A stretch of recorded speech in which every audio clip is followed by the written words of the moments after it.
శుక్రకణాలు తగ్గుతాయా? తగ్గితే ఎందుకు అంటే ప్రెగ్నెన్సీ నిలబడదు? దాంట్లో ఒకవేళ ఎంత రేంజ్ ఉండాలి ఏంటి? దాని గురించి మాట్లాడదాం. అసలు ఈ శుక్రకణాలు ఎందుకు తగ్గుతాయి?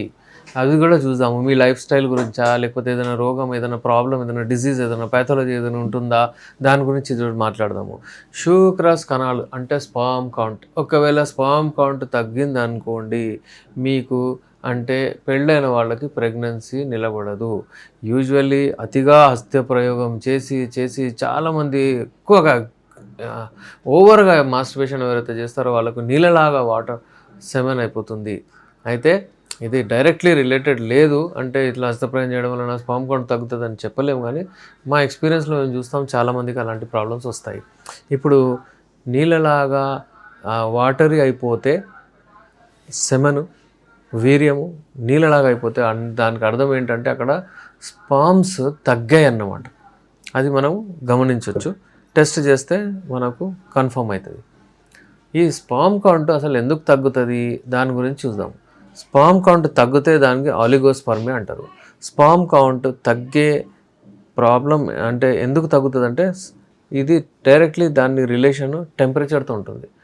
బాల్స్ ఏవైతే ఉంటాయో, స్క్రూటమ్ ఏదైతే ఉంటుందో దేవుడు మీ బాడీ బయటికి తీసుకెళ్ళి పెట్టారు. ఎందుకంటే 1 or 2 degrees టెంపరేచర్ అక్కడ తక్కువ ఉంటుంది. ఆ స్పర్మ్స్ హీట్ టాలరేట్ చేయలేవు. టైట్ అండర్ గార్మెంట్స్ వేసుకోవడం వలన, మీ ల్యాప్టాప్స్ అక్కడ పెట్టుకోవడం వలన అక్కడ హీట్ జనరేట్ అయ్యి టెంపరీలీ స్పర్మ్ కౌంట్ తగ్గే అవకాశాలు ఉంటాయి. అలాగే ఒకవేళ మీరు వెరికోసిల్ అనే ఒక కండిషన్ వస్తుంది. అక్కడ బ్లడ్ వెజల్స్ ఆర్టరీస్ ద్వారా హార్ట్ నుంచి బ్లడ్ తీసుకెళ్తాయి. అక్కడ పోయిన తర్వాత అక్కడ ఆగుతుంది బ్లడ్. ఆగకూడదు, రిటర్న్ మళ్ళీ వెయిన్స్ ద్వారా బ్లడ్ వచ్చేయాలి. కానీ ఆ బ్లడ్ రాదు, అక్కడే ఆగుతుంది. కొంచెం ఆగగానే అక్కడ హీట్ జనరేట్ అవుతుంది. బ్లడ్ అంటే రక్తం అంటే హీట్. ఆ హీట్ జనరేట్ అవ్వగానే అక్కడ స్పర్మ్స్ చనిపోతాయి. అక్కడ కౌంట్ తక్కువైపోతుంది. యాక్టివ్ కూడా ఉండవు. యాక్టివ్ స్పర్మ్స్ యాక్టివ్లీ మొటైల్ అంటే స్విమ్ అవుతాయి అక్కడ. అవి 50% కంటే ఎక్కువ ఉండాలి ఎప్పుడైనా సరే. రేషియో నార్మల్లీ 80% ఉండే వాళ్ళకు 10 వచ్చేస్తుంది. కానీ కొంతమందికి తక్కువ ఉంటుంది మొటిలిటీ. అది కూడా చూడాలి. ఇంకోటేమో మార్ఫాలజీ అంటే దానికి ఒక హెడ్, నెక్, టైల్ ప్రాపర్ ఉండాలి. ఒక్కొక్కరికి 2 తోకలు, ఒక్కొక్క దానికి ఒక చిన్న హెడ్, అది ఇది ఉంటే అసలు ప్రెగ్నెన్సీ నిలబడదు. నిలబడిన మిస్క్యారేజెస్ అవుతాయి. అయితే చాలామంది ఉన్నారు వాళ్ళకు అసలు మిస్క్యారేజెస్ అవుతున్నాయి. 4 మిస్క్యారేజెస్ అయినా 8 మిస్క్యారేజెస్ అయినా సరే అని చెప్తారు. ఎంత ఇబ్బందికరం. అసలు చూసుకోరు. ప్రాబ్లం ఏంటంటే అమ్మాయికి ఉందని చెప్తారు. అమ్మాయిలోనే దోషం చూస్తారు. ఆడ పోయిన తర్వాత టెస్టులు కూడా అమ్మాయిలకే చేపిస్తారు. ఆ స్కాన్లు చేపిస్తారు, ఆ టెస్టులు చేపిస్తారు. అస్సలు ప్రాబ్లం ఈడ ఉంటుంది.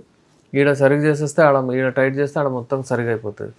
అయితే అబ్బాయిలకు ఆలిగోస్పర్మియా లాంటి ప్రాబ్లం వస్తే immediate as early as possible చూయించుకొని దాన్ని మంచిగా చేసుకోవాలి. ఒకవేళ మెయిన్ ప్రాబ్లం వచ్చేది మనకు అల్ట్రాసౌండ్లో తెలుస్తుంది. వెరికోసిల్ వచ్చినప్పుడు మీరు వెళ్ళి సర్జరీ చేయించుకుంటే బెటర్ ఉంటుంది. ఒకవేళ సర్జరీ చేయించుకోరంటే మీరు వచ్చి depends on person. For example young ఉన్నాడు అబ్బాయి అంటే చేయించుకోవడమే బెటర్. లేదంటే ఎవరికైతే పిల్లలు అవసరం లేదంటే వాళ్ళకు అవసరం లేదు, మన మెడిసిన్స్తో అంతా సెట్ అయిపోతుంది. ఇప్పుడు శుక్రకణాలు తక్కువ ఉన్నాయి, పిల్లలు అయిపోయారు, మళ్ళీ ఎందుకంటే నాకు శుక్రకణాలు అంటే అలా కాదు. శుక్రకణాలు ప్రాసెస్ అవుతూ ఉండాలి. టెస్టిస్ ఏదైతే ఉంటాయో బాల్స్, అక్కడ టెస్టిస్ ఉంటాయి. అవి మ్యానుఫ్యాక్చర్ చేస్తుంటే అవి యాక్టివ్ ఉంటాయి. అవి యాక్టివ్ ఉంటే ఈ టెస్టోస్టెరాన్ లెవెల్స్ అక్కడ తయారవుతాయి. టెస్టోస్టెరాన్ లెవెల్స్ అక్కడ తయారైన తర్వాత అది స్పర్మ్స్ని తయారు చేస్తుంది. ఒకవేళ స్పర్మ్స్ తయారవ్వట్లేదంటే టెస్టోస్టెరాన్ హార్మోన్ తగ్గిపోతుంది. మరి అది తగ్గిపోతే ఎరెక్షన్ కూడా తగ్గిపోతుంది. ఎరెక్షన్ తగ్గిపోతే మీకు మళ్ళీ కోరికలు కూడా రావు. అవన్నీ ప్రాబ్లమ్స్ డెవలప్ అవుతాయి. అందుకే ఏంటంటే మీరు ఉన్నంత వరకు ఆ ప్రాసెస్ నడుస్తూ ఉండాలి. ఆలిగోస్పర్మియా అంటే లో స్పర్మ్ కౌంట్ కండిషన్ చాలా డేంజరస్. పెళ్ళి కానే వాళ్ళకు చాలా ప్రాబ్లం అవుతుంది. ఎవరికైనా కిడ్నీ జబ్బు ఉంటే, ఎవరికైనా షుగర్ ఉంటే, ఎవరికైనా మరిన్ని బాడీలో ప్యాథాలజీ ఉంటే కూడా చాలామందికి ఈ స్పర్మ్ కౌంట్ తగ్గుతుంది. అసలు చూడాలి. అసలు ప్రాబ్లం ఏంటి, ఎందుకు అవుతుంది? ఎపిడైడమిస్ అని ఉంటుంది. ఎపిడైడమిస్ సిస్ట్ కూడా వచ్చేస్తుంది అప్పుడప్పుడు. ఎపిడైడమిస్లో ఇన్ఫెక్షన్ కూడా ఉంటుంది. ప్రాస్టేట్లో ఇన్ఫెక్షన్ ఉంటుంది. బ్లాడర్లో ఇన్ఫెక్షన్ ఉంటుంది. వాటి వలన కూడా ఈ స్పామ్ కౌంట్ మీద చాలా ఎఫెక్ట్ పడుతుంది. యూజువల్లీ స్పామ్ కౌంట్ వివిధ రకాల ల్యాబ్లో వివిధ రకాల రీడింగ్స్ ఇస్తారు. కొన్ని ల్యాబ్స్లో 40 నుంచి 140 మిలియన్స్ వరకు కూడా ఇస్తారు. కొన్ని ల్యాబ్స్లో అంటే 24 మిలియన్స్ నుంచి కూడా ఇస్తారు. అట్లా డిపెండ్స్ ఆన్ దట్. వాళ్ళు ఏ క్రైటీరియా, వాళ్ళు ఏం యూజ్ చేస్తున్నారో దాని మీద డిపెండ్ ఉంటుంది. దాని తర్వాత నార్మల్ రేంజెస్ మనం చూసుకోవాలి, దాంట్లో ఉన్నామా లేదా అని చూడాలి. ఇంకా అటుపోతే మనకు లో స్పామ్ కౌంట్ ఉంటే ఒకవేళ మళ్ళీ యాక్టివ్లీ మోటైల్ ఉన్నాయా లేవా చూడాలి. దాని తర్వాత దాని మార్ఫాలజీ కూడా చూడాలి.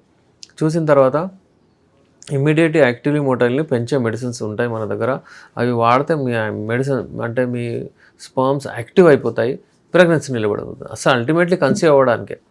అయితే ఇన్ఫర్టిలిటీ, ఇది ప్రైమరీ ఇన్ఫర్టిలిటీ అంటారు. ఒకవేళ ఒక చైల్డ్ కూడా అవ్వకపోతే, ఒక ఇద్దరు చైల్డ్ ఉన్నారు, ఒక చైల్డ్ ఉన్నాడు, మళ్ళీ అసలు ప్రెగ్నెన్సీ నిలబడట్లేదంటే సెకండరీ ఇన్ఫర్టిలిటీ అంటారు.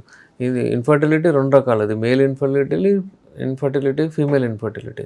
మేల్ ఇన్ఫర్టిలిటీలో అబ్బాయిలకు ప్రాబ్లం ఉంటుంది, ఫీమేల్ ఇన్ఫర్టిలిటీలో అమ్మాయిలకు ప్రాబ్లం ఉంటుంది. ఇలాంటివి చాలా ఉన్నాయి, మనం మాట్లాడుతూ ఉంటాము. థ్యాంక్ గాడ్ నేను అంటే మన పేషెంట్స్కి నేను చాలా కనెక్ట్ అవుతాను. వాళ్ళు నాతో అంటే నేనేం చెప్తానో అదంతా వాళ్ళు కనెక్ట్ అయ్యి సేమ్ అలా ప్రాబ్లం వచ్చింది సార్, సేమ్ ఇలా అని చెప్తారు. ఇది చాలా మంచి విషయం. ఎందుకంటే ఏదో లెక్చర్ ఇచ్చినట్లు, డాక్టర్స్ చదివించినట్లు చెప్తే వాళ్ళకు, మన కామన్ పీపుల్కి ఏం అర్థం కాదు. అందుకే ఈజీగా అయ్యేటట్టు నేను చెప్తాను. ఇప్పుడు ఇంట్లో కూర్చొని స్పామ్ కౌంట్ ఎలా పెంచుకోవాలంటే ఇప్పుడు సింపుల్ ఒకటి నేను చెప్తాను మీకు. తుఖ్మే కౌంచ్ అంటారు. కౌంచ్ అది మీకు మార్కెట్లో ఎక్కడైనా దొరుకుతుంది. అది తీసుకొని దాన్ని పౌడర్ చేసి మీరు ఒక ½ టీస్పూన్ అది వాడచ్చు. అందులో కొంచెం సాలబ్ మిశ్రీ లేకపోతే సాలబ్ పంజా అని వస్తుంది. అది తీసుకొని కూడా పౌడర్ చేసి అందులో వేసి కొంచెం చిట్కంతా తీసుకొని ఒక నెల వాడండి. అది 2 అదొక చిట్కా, ఇదొక చిట్కా పాలల్లో వేసేసి పాలల్లో వేసి మంచిగా అది ఒక కప్పు పాలల్లో వేసి తాగండి డైలీ. తుఖ్మే కౌంచ్, ఇంకోటేమో ఇది సాలబ్ పంజా, అంతే. ఈ 2 వాడి మీరు పెంచుకోవచ్చు. ఒకవేళ ఎక్కువగా తక్కువ ఉన్నాయి అంటే ఇమ్మీడియట్లీ మాతో కన్సల్ట్ అవ్వండి. మన దగ్గర మెడిసిన్స్ ఉంటాయి. ఈ మెడిసిన్స్ ఏంటంటే ఇప్పుడు యూజువల్లీ స్పామ్ కౌంట్ లో ఉండి ఎజోస్పర్మియాకి వెళ్ళిపోతుంది. అంటే తక్కువ అంటే ఒలిగోస్పర్మియా అంటారు. మరీ తక్కువ అయిపోయి ఏజోస్పర్మియా అంటే ఆ ఏజోస్పర్మియా కండిషన్ వస్తే మళ్ళీ అక్కడ నుంచి పెరగడం చాలా కష్టం అయిపోతుంది.